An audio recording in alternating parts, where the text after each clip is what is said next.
All right. So, ladies and gentlemen, we are going to come to the final game of the night where we solve your problems. It is good, bad, and worst advice. Um, I am going to play the part of good advice. Greg is bad advice, and Amelia is the worst advice, which may be right in your wheelhouse tonight. Because the worst advice during a plane crash is take down your pants. The worst advice for a PG-13 show is inviting Amelia. No. I feel like it hasn't been any worse than any of the others. So You're right. Okay, here it is. We have a suggestion from Heather Ames. Okay. I want to start being healthier, but I'm Italian and love food. Help. Panel. How can we help Heather Ames be healthier? Heather, I love this question. I feel you. In this, the darkest of timelines, we have to keep our focus on what's important. As an adopted Italian, I feel your pain. I speak with my hands so much that they actually get Fitbit miles for me. And so, in that, being Italian and loving food, you have to find those Italian foods that you can eat in moderation. So, like one cannoli as opposed to all the cannolis. Maybe just make a like one person lasagna instead of eating a family size lasagna. Okay. So really, it's just going to be about moderation and making that food last longer. And if you want to be like really healthy, maybe put some lettuce on top of it. That should, eat healthier in smaller portions. That'd be my suggestion. Oh, very nice. Very nice. Very nice. Greg, what is your suggestion? That's classic boomer. Okay, look. Here's what you do. You go to your kitchen. You open all your cabinets, open your fridge, empty it all into a box, take it to somebody, give it to somebody else. You should have absolutely no food in your house. In fact, you should move. If you're anywhere near civilization, you move at least 5 miles away from the nearest source of food. Then, and only then, you find out when you're really hungry and you got to jog into town. No cars, maybe a bike, but that's it. You move out of town, you hike in for every meal. Very good suggestion. Okay. And finally, Amelia, what is your suggestion for Heather? Yeah, so girl, I feel you. I mean, I'm not Italian, but I love food and I happen to be a really good cook too. But hey, let's look at this a different way. If you want to be healthier, you got to think about loving yourself. So the more you love yourself, you get into that hobby of cooking good, delicious food at home and you eat all of it. And the more of you there is, the more of there you is to love. So enjoy and love yourself and don't worry. Don't determine your health by the scale. You just love every inch of you. Very nice. Very nice. We somehow got excellent advice, but it was worse in the sense that it does not solve her problem. It doesn't.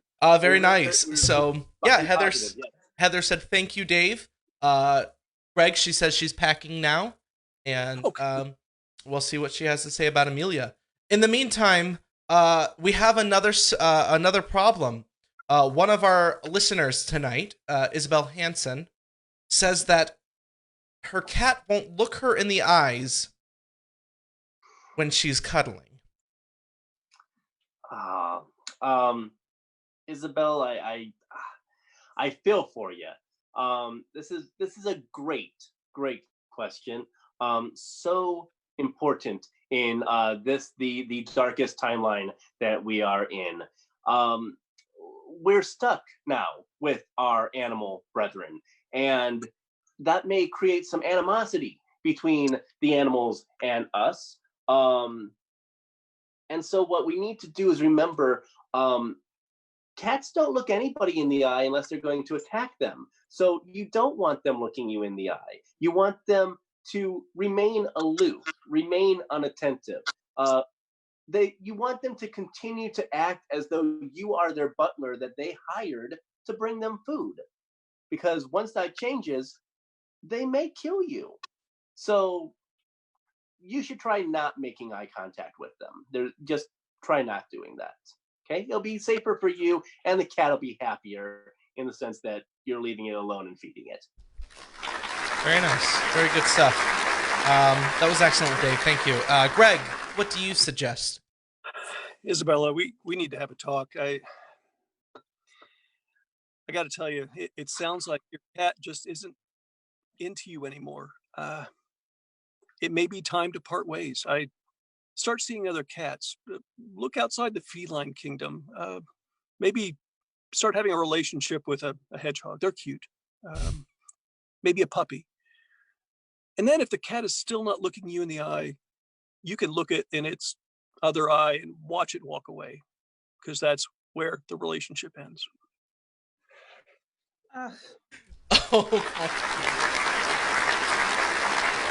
Very, very sound words of advice. Thank you, Greg. And finally, Amelia, what do you suggest?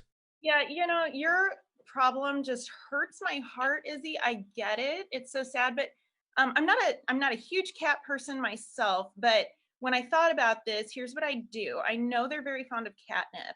So I suggest making a tincture. So you take some catnip and you soak it in alcohol for about 3 weeks, put it in a little eye drop bottle. And then try to look it in the eyes. And that cat will not just look you in the eye, it will lick your eyeball. It will love you so much. Go that route.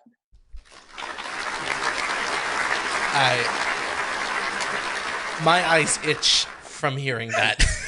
Yes, I can't imagine. Dave, is this what it's like to be allergic to cats? This is what it's like to be allergic to cats. Well, thank you very much, panelists. Isabel's response to Greg is that she already has a hedgehog. And see, you're moving on already. That's perfect. She's making progress. So you guys did a wonderful job. We have one last suggestion here, or one last thing we need help with. Heather Ames, I believe we just helped her a little bit ago, and she's got another problem with us. She was very, very pleased with your guys' advice. So her final problem is she needs an alternative to Netflix and other streaming services. Please give her a new hobby, she says. Heather, I know your family well enough to know that there's many entertainers that you have.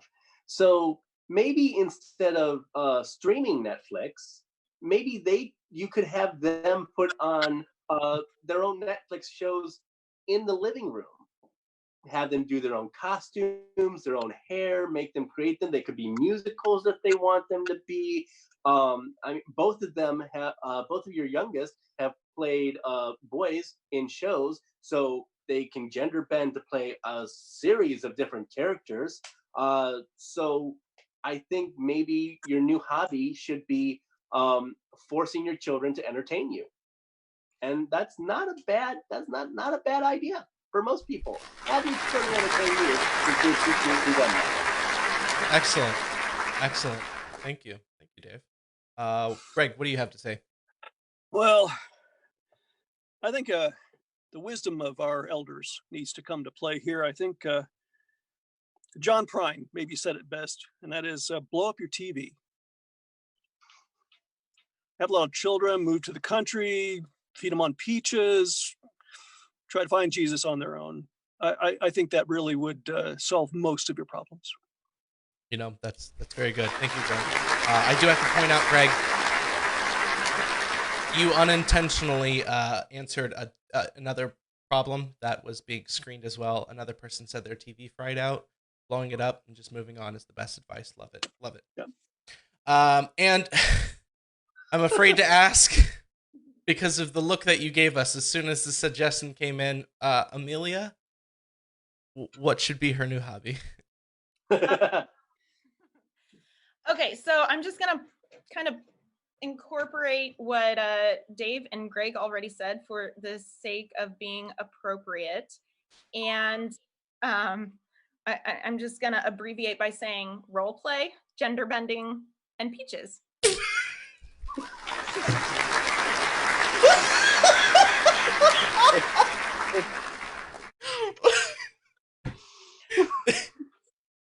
They were good suggestions. What can I say?